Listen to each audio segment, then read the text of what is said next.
नमस्कार। सब राम भक्तों को राम राम।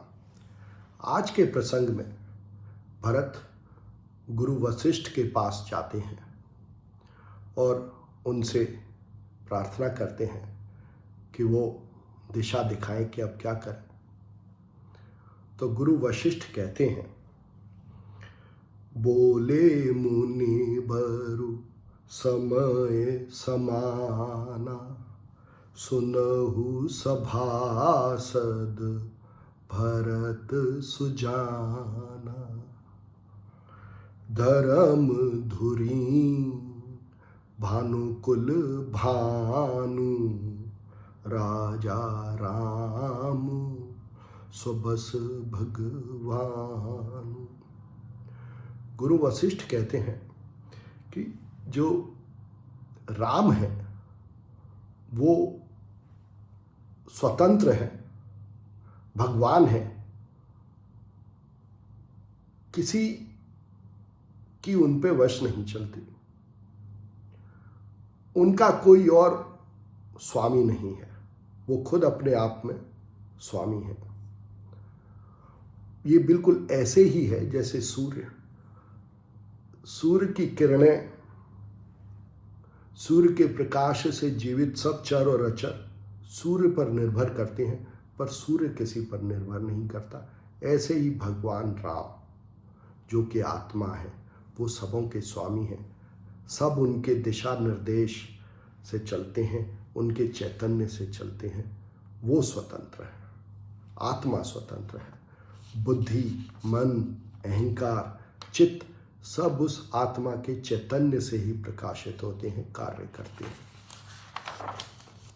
फिर कहते हैं, सत्य संध पालक श्रुति से तू, राम जन्म जग मंगल हेतु। गुरु वशिष्ठ कहते हैं कि जो आत्मा है, जो राम है, वो सत्य है, वो एकमात्र सत्य है। एकमात्र सत्य का क्या मतलब कि वो नहीं बदलता, बाकी सब बदलता है, सारा जग बदल रहा है, पर आत्मा नहीं बदलती। ये जो रूप है, जो आत्मा ने रूप धारण किया है, वो बदलता है, आत्मा नहीं बदलती। फिर कहते हैं कि ये आत्मा पालक है।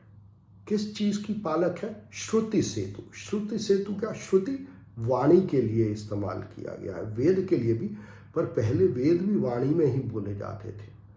तो जो श्रुति शब्द है वो वाणी, और सेतु माने पुल, वाणी रूपी पुल के पालक हैं। इसका क्या मतलब है? इसका मतलब ये है कि जो कुछ भी होता है जगत में, वो इस वाणी के द्वारा होता है। जो कुछ हम कहते हैं वो करते हैं, जो कुछ हम नहीं भी कहते किसी दूसरे से, पर अपने आप से कहते हैं, वो करते हैं। तो इस वाणी रूपी पुल के आत्मा पालक हैं। उनके चैतन्य से ही ये वाणी रूपी पुल प्रकट होता है और कार्य करता है। फिर कहते हैं, राम जन्म जग मंगल हेतु। राम तो आत्मा है, उनका जन्म नहीं होता, पर उनको अनुभूत किया जाए, यही अपने आप में नव जन्म के समान है। क्योंकि ज़्यादातर मनुष्य अपने अंदर की आत्मा की अनुभूति ही नहीं कर पाते, क्योंकि हम तो हमेशा देह की अनुभूति में रहते हैं कि यह देह में हूँ, यह शरीर में हूँ, क्या मैं आत्मा हूँ? यह ज्ञान तो बिरलों को होता है। और राम का जब यह ज्ञान हो कि मैं आत्मा हूँ, तो उससे सारे जगत का मंगल होता है। आगे कहते हैं गुरु, नीति प्रीति परमार्थ स्वार्थ, कौन राम सम जान जथारथ। कहते हैं कि जो आत्मा है उसके चैतन्य से जो नीति का, प्रेम का परम के अर्थ का, परम आत्मा के अर्थ का और स्व के अर्थ का जो ज्ञान है वो उस आत्मा के चैतन्य से, उस आत्मा की कृपा से ही है, उस आत्मा की कृपा से ही जान पाते हैं।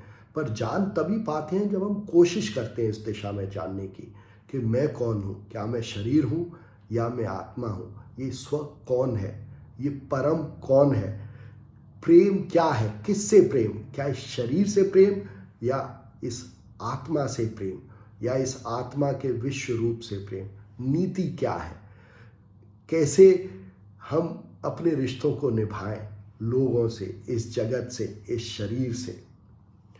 और फिर कहते हैं कि राम के समान कोई नहीं जान पाता, कौन राम सम जान जथारथ, जैसा है वैसा राम ही जानते हैं, मतलब जैसा है वैसा आत्मा ही जानती है। और अगर आप जानना चाहते हैं तो अपनी इस आत्मा की अनुभूति में आए, अपनी इस आत्मा से साक्षात्कार करें, तभी आप नीति भी जानेंगे, तभी आप प्रीति भी जानेंगे, तभी आप परम का अर्थ जानेंगे, तभी आप स्व का अर्थ जानेंगे।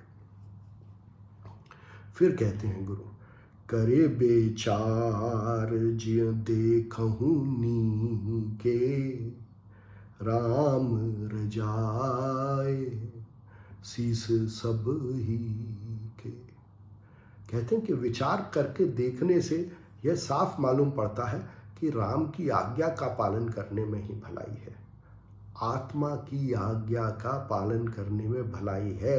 अगर मन अपनी चलाए, बुद्धि अपनी चलाए, अहंकार अपनी चलाए, उससे मंगल नहीं होता। तो हमें अपने अंदर जो आत्मा है उस को स्पर्श करना है, उसको जानना है, क्योंकि उसको जानेंगे तो उसकी आज्ञा को भी जानेंगे और उसी में भलाई है। इसके बाद भरत गुरु से कहते हैं कि तो फिर आप ही उपाय बताएं, क्या करें। गुरु कहते हैं, तात बात फुर राम कृपाही, राम विमुख सिद्धि सपनिहु नाही। गुरु फिर कहते हैं कि आत्मा की कृपा से ही कुछ किया जा सकता है। अगर हम अपनी आत्मा से विमुख हैं तो किसी चीज की सिद्धि नहीं हो सकती।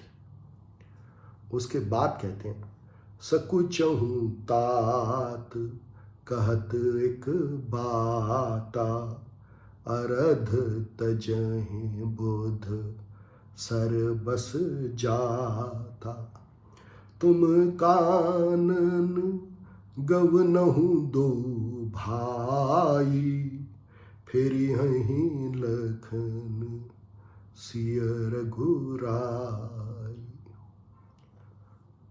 गुरु वशिष्ठ भरत से कहते हैं कि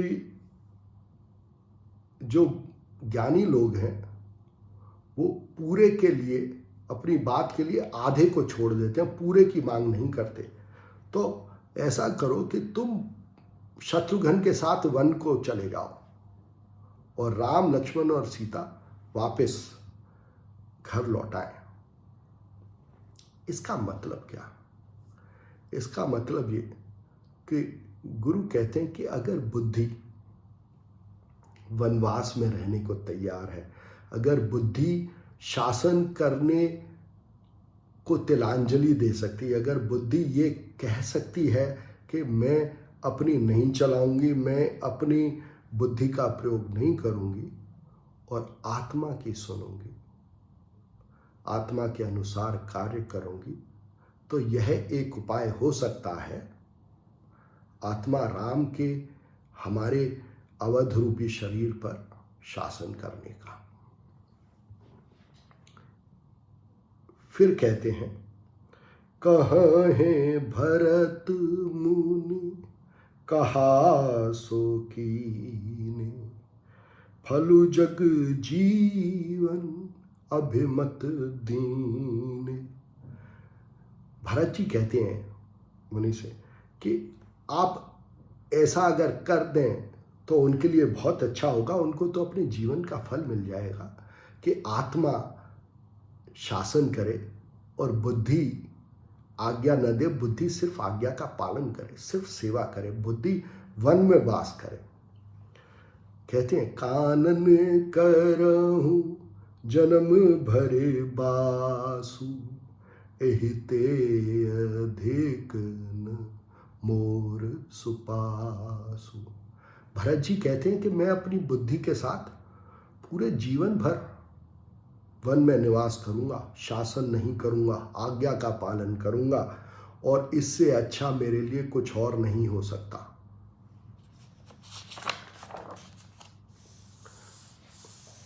भरत जी फिर कहते हैं अंतर जामी राम सिय, तुम सर्वज्ञ सुजान, जो फुर कहूँ तनाथ निज, कीजिए बचन प्रवान। भरत जी कहते हैं कि राम अंतर्यामी है, और हे गुरु आप सर्वज्ञ हैं, सुजान हैं, आप सब कुछ जानने वाले हैं, तो अपने वचनों को प्रमाण करें, उन्हें पूरा करें, क्योंकि उनका पालन करने में ही सबकी भलाई है। भरत बुद्धि रूप में अपने स्वामी की और अपने गुरु की आज्ञा का पालन करना चाहेंगे, अपनी आत्मा की बात सुनना चाहेंगे, अपने अंतर्मन की बात सुनना चाहेंगे, और इसी में भरत को सबकी भलाई देखती है। यही भरत चरित्र है, यही भरत वनवास है। नमस्कार, धन्यवाद।